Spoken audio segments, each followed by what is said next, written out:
Hello et bienvenue dans After School, le podcast qui explore la vie étudiante sous toutes ses facettes. Moi, c'est Rocha et aujourd'hui, on va voir comment réviser au mieux et surtout, je vais vous donner mes meilleurs conseils pour tout cartonner lors de vos partiels. On voit ça ensemble.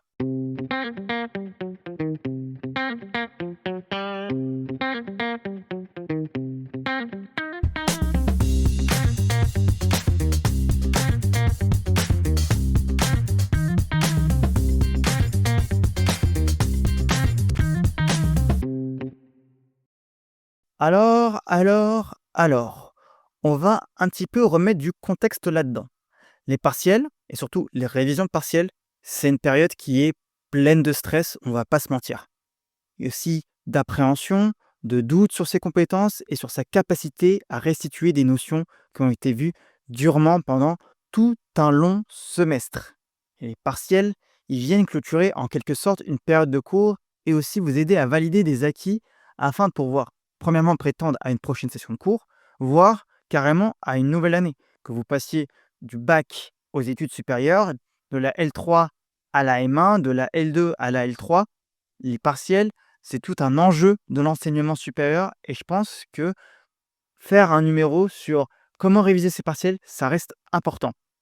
Et cette étape, elle est obligatoire. Et elle a quand même effrayé plus d'un étudiant, plus d'une étudiante. Parce qu'il y a différents facteurs, que ce soit la pression académique avec les profs et le fait de la notation, la remise en question de ses propres capacités, parce que face à la compétition, face à l'adversité, on a toujours tendance à se remettre en question soi et à se penser faible par rapport à l'obstacle qui lui nous paraît insurmontable et voire même infranchissable. Mais voilà, Rocha est là et on va aborder les meilleurs conseils et les meilleurs tricks qui pourraient vous aider déjà à mieux vous préparer lors de cette période d'examen et aussi à mieux appréhender votre approche des partiels. Et c'est ça l'enjeu de cet épisode aujourd'hui. Alors le premier conseil, il est très simple, il faut définir une temporalité et un planning. Bon, c'est pas à vous que je vais la faire, il faut quand même prendre du temps pour bien préparer un examen ou bien un partiel. C'est vachement important le temps. Le temps que vous allez vouloir ou devoir accorder, il va dépendre de plusieurs choses notamment.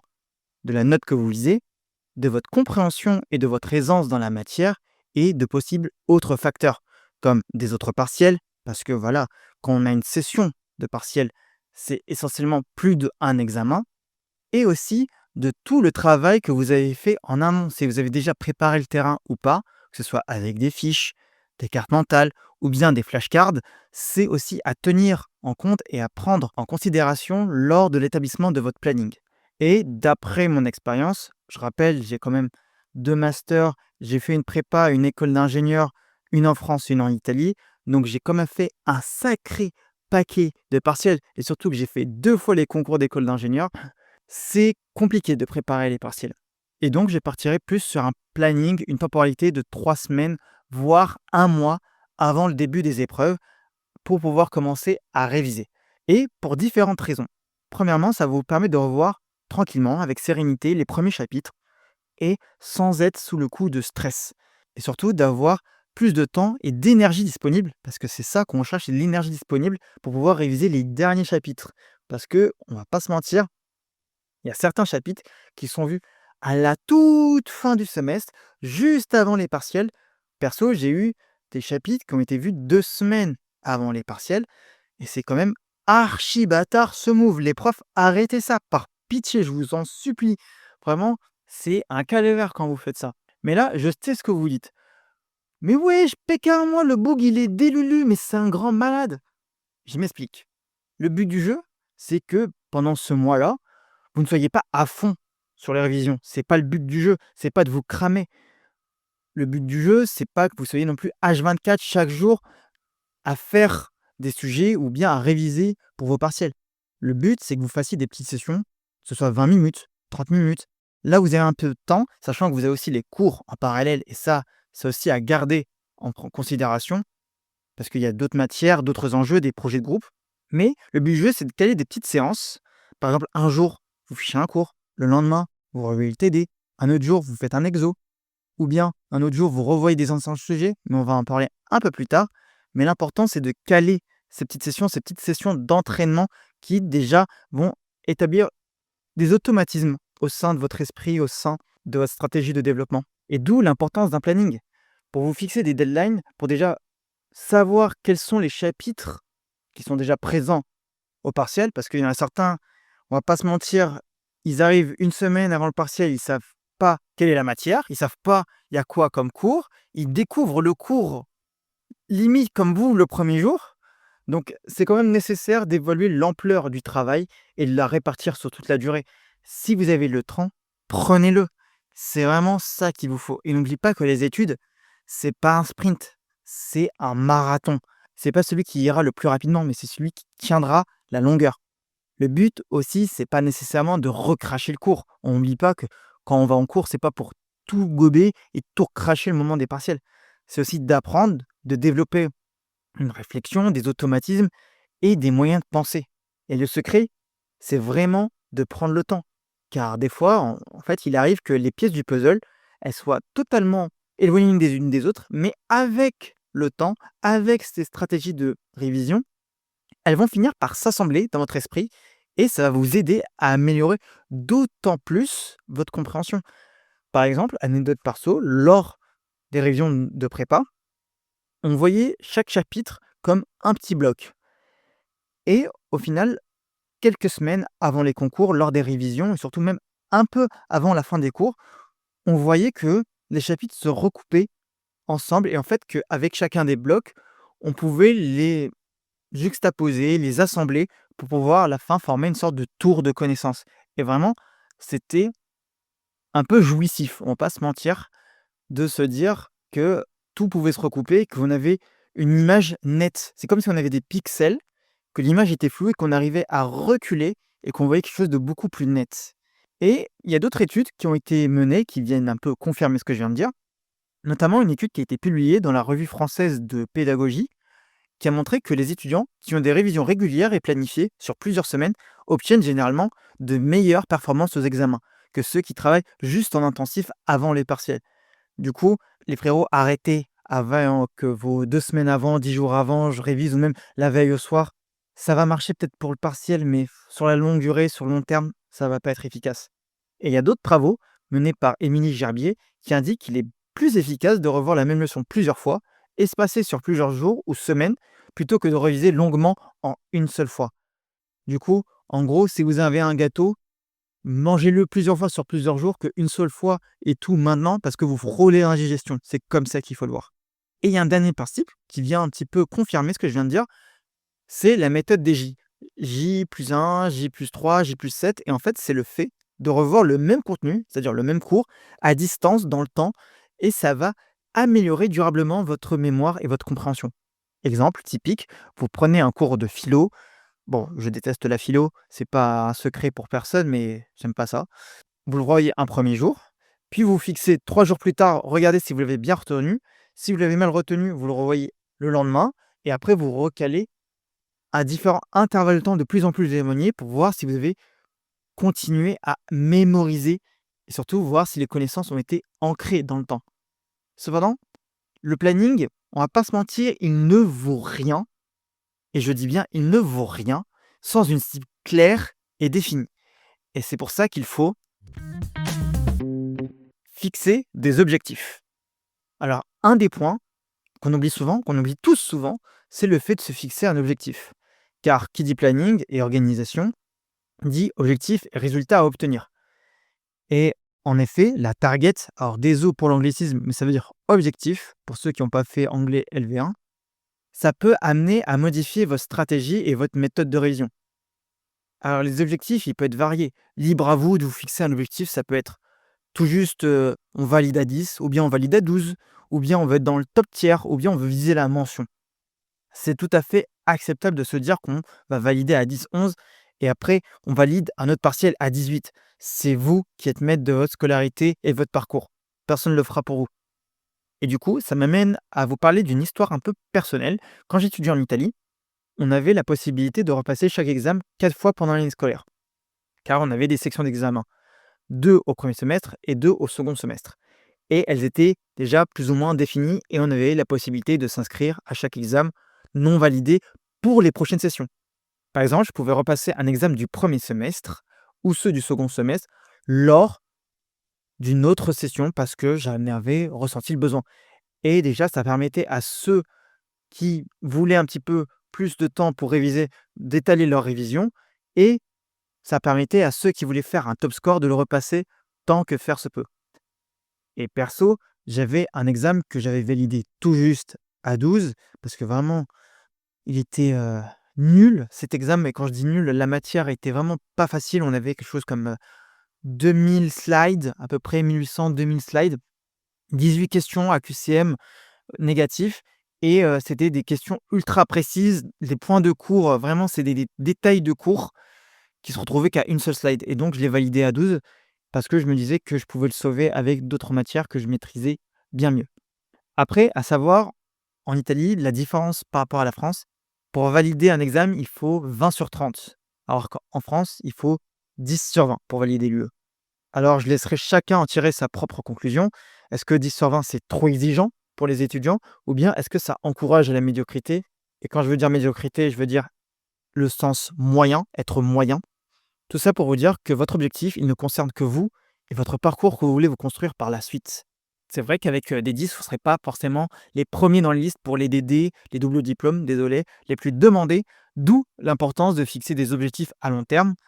Par exemple, moi, quand je suis sorti du bac, et même un peu avant le bac, je voulais avoir un bon dossier pour le supérieur. Et par exemple, pour les matières scientifiques, je me mettais à fond car ça me passionnait et donc les révisions, elles étaient un peu moins rudes pour moi alors que pour, d'autres matières comme la philo, l'histoire géo, le français, c'était une tannée parce que vraiment je pigeais vraiment pas un franc, pas un sou à leurs explications. C'était du chinois et donc je mettais un peu moins d'énergie parce que je savais que je pouvais un peu plus sauver les meubles avec, les maths, la physique et les SVT et donc j'apprenais les gros concepts, que ce soit en histoire géo, en philo, j'apprenais vraiment ce qui me permettait de sauver les meubles et on va dire de pas avoir quelque chose sous la moyenne et de pas faire tâche sur le dossier. Même si au final, la philo, ça a été ma pire note du bac, mais ça, on en reparlera une autre fois. Alors, chose à pas oublier, il se peut qu'il y ait des élèves, même plusieurs élèves, qui aient le même objectif de validation que vous. Mais la quantité de travail, elle peut être différente. Et ça, il faut l'accepter. C'est dur un peu à avaler, mais il faut l'entendre. Il y a certaines qui ont des appétences, des forces et des durées de compréhension qui sont pas les mêmes, voire complètement opposées aux vôtres. Et ça, il faut s'y faire. Surtout lors de nos études supérieures, on voit des gens qui sont des talents innés pour certaines matières. C'est pas forcément le cas de tous, mais ça peut exister. Et donc, il faut quand même savoir relativiser et se dire que nous, on a un objectif, qu'on a nos ressources et c'est d'optimiser. Et le but, c'est d'optimiser nos ressources en fonction de l'objectif qu'on essaye d'atteindre. Et c'est pour ça qu'il faut trouver sa méthode de révision. Alors, c'est vrai que trouver une bonne technique de révision, c'est pas donné à tout le monde. En tout cas, sa bonne technique, c'est pas facile. Car je pense qu'on a tous entendu mille et une solutions sur les réseaux sociaux, la technique Pomodoro, les techniques de prise de notes, les mind maps, les flashcards, les fiches, et je ne sais quoi d'autre. Je sais pas, les cramptés, je crois qu'on a entendu aussi les cramptés. Donc je pense qu'on a dû plus ou moins tous et toutes tester les nouvelles techniques à la mode. Et perso, je pense qu'il faut aussi passer par là pour pouvoir savoir comment on fonctionne et que surtout, quelle est notre meilleure méthode de révision. Et ça va vous surprendre, mais je pense que la méthode, elle va dépendre, comme j'ai dit, de notre fonctionnement, mais aussi du type de cours que vous souhaitez réviser, que tu souhaites réviser, parce que c'est vrai que on va pas réviser de la même manière des maths, de la même manière que de la SVT, de la même manière que de la philo. Et c'est pour ça, moi, je vous conseille, vous faites une petite revue de toutes les méthodes de révision que vous avez testées ou que vous voulez essayer et de dresser une liste de toutes les matières que vous avez et d'appliquer des techniques d'association d'une matière avec une méthode de révision et voir si ça fonctionne. Parce que le but, c'est de pouvoir tirer pleinement profit de cette méthode de révision et de réviser le plus efficacement possible. Et on va pas se mentir, vous mettre dans un mood, on va dire, propre à chaque matière. Comme ça, vous vous dites: «Ah, je fais des maths, les maths, bah, moi j'ai besoin d'exercices. Ah, la philo, les philo, j'ai besoin de lire des citations» ou bien «La philo, j'ai besoin de faire des mind maps». la SVD, j'ai besoin de faire une carte mentale. Ça peut être ça. Ça va vous permettre à chaque fois, dans chaque matière, on va dire, voilà, on va se mettre dans ce moule-là et aussi de travailler différemment. Et je pense que ça va vous aider aussi à être un peu plus flexible sur les méthodes de travail quand vous allez faire des travaux de groupe ou bien quand on va vous imposer une certaine méthode de révision. Parce que c'est toujours possible qu'il y ait des profs qui vous imposent des cartes mentales que vous n'avez pas envie de faire, mais au final, ça pourra payer avec le temps. Selon moi, il ne faut pas oublier d'inclure à chaque méthode un moment de pause et de repos. Car, on va pas se mentir, la saturation, elle arrive très vite, surtout quand c'est une matière qui est longue, il y a beaucoup de choses à apprendre et qu'on n'aime pas. Ça existe des matières qu'on n'aime pas. Et donc la démotivation et aussi l'impossibilité d'ancrer le savoir, elle va se ressentir 10 fois plus. Et c'est pour ça que je vous conseille de s'entraîner sur des épreuves blanches. Et oui, les schoolos, rien de mieux que de s'habituer à faire des anciens sujets ou bien des exos proches de ce qui vous attend au partiel. Même si ce ne sont pas exactement ou bien typiquement les mêmes conditions, que ce soit l'ambiance, les enjeux, le lieu, le fond reste le même. Il y a seulement la forme qui change. Et ce type d'entraînement, premièrement, il va vous aider à développer des automatismes de pensée quasi instinctifs. Et c'est ça qu'on veut en examen, c'est être rapide, précis, donc rien de mieux que de faire confiance à des automatismes quasi instinctifs. Ensuite, ça va vous permettre de comprendre quelles sont les notions les plus importantes à maîtriser et enfin de vous familiariser avec le type d'examen, que ce soit des QCM, une disserte, des exos pratiques, un oral. C'est un peu plus compliqué pour un oral, mais ça reste faisable. Car oui, comme pourrait dire Kore Sensei dans Assassination Classroom, oui, je viens de finir l'animé, on ne voulait pas, il faut connaître sa cible avant de vouloir directement l'attaquer. Mais, question, comment trouver ces fameuses épreuves blanches ou bien anciens sujets? Alors vous avez plusieurs possibilités, les schoolos, et je vous les détaille tout de suite. La première, vous en demandez une directement au prof. Des fois, la solution la plus simple, c'est souvent la meilleure. Parce que la solution la plus simple, c'est souvent la meilleure. C'est ce qu'on appelle le rasoir d'Occam. Et qui ne tente rien à rien. Et vous saurez à quoi vous tenir en cas de refus. Si c'est non, c'est non. Si c'est oui, vous avez quand même un sujet qui est fait par le prof et avec des notions, on va dire, ou un type d'exercice ou d'examen auquel vous pouvez prétendre. Ensuite, deuxième solution, vous pouvez demander directement les sujets aux promos précédentes. C'est souvent le moyen le plus utilisé dans le supérieur et des fois au lycée, car là, vous aurez le véritable sujet d'un examen et non plus un entraînement de sujet de partiel. Donc, elle est là la différence. Là, vous avez eu le vrai examen entre les mains. Vous avez le vrai examen entre les mains. C'est plus une sorte de pseudo-épreuve blanche, mock exam, je sais pas trop quoi. Là, vous êtes dans de très bonnes conditions. Et enfin, ultime solution, franchement, fou, si vraiment vous avez rien, vous faire entraîner par l'IA à laquelle vous donnerez la matière et le sujet et vous lui demanderez de vous entraîner en vous posant des questions auxquelles vous répondrez et il vous corrigera. Alors, par exemple, pour m'entraîner sur l'analyse de données, je lui ai demandé de me rédiger des exos de code et de me corriger. Donc, il me donnait un exo, je le tapais, je faisais le code, il me le corrigeait, me donnait des techniques et ça me permettait aussi de constituer par la suite une sorte de fichier mémo avec toutes les techniques de correction et on va dire les codes qui me semblaient les plus judicieux pour mes prochaines sessions et surtout si je les oubliais plus tard. Et point positif, à savoir que plus de sujets vous ferez, plus de pièges vous serez capable d'éviter et plus efficace vous serez pendant l'épreuve. Après, il y a quand même une limite. La marge de progression entre 20 et 30 sujets, elle est plus faible qu'entre 1 et 10 à ISO court et requis demandés à l'examen. Je m'explique. Quand vous voyez pour la première fois une épreuve blanche, vous l'appréhendez un peu, vous avez un peu peur, vous faites des erreurs. Au bout du troisième, cinquième, vous commencez à voir les pièges. Vous avez déjà certaines techniques, automatismes. Au dixième, ça va un peu mieux. Vous voyez directement, vous savez déjà ce qu'il faut faire avant même d'avoir commencé à rédiger sur votre copie. Au bout du 20e, pour vous, ça va être juste monotone, donc il y a plus forcément de plus-value. Donc c'est ça aussi, c'est comprendre sa marge de progression et quand vous voyez que la marge de progression et quand vous voyez que votre marge de progression, elle reste faible, ce qu'on appelle la learning curve, désolé encore pour les anglicismes, mais la courbe d'apprentissage, c'est aussi un paramètre important à tenir et à prendre en compte lors de vos sessions de révision. Parce que si vous sentez que vous êtes plus en train d'apprendre, mais seulement en train de réciter, de refaire les mêmes choses, est-ce que ce serait pas plus judicieux de passer à autre chose, à une autre matière? Là où vous avez vraiment des difficultés. Après, ne me faites pas dire ce que j'ai pas dit. Faire des anciens sujets, ça vous garantit pas une bête de notes. Par contre, c'est quand même un outil qui peut vous aider déjà à vous approprier le cours. Par contre, un outil qui, lui, peut vous aider, c'est de vous approprier le cours. Et pour ça, j'ai une méthode. Expliquer le cours à un pote ou se l'auto-expliquer. Alors cette méthode, elle m'a énormément servi et en fait, quand j'y pense, le souvenir le plus vieux que j'en ai, c'est que j'expliquais en CM2 comment fonctionnaient les réductions et augmentations en mathématiques.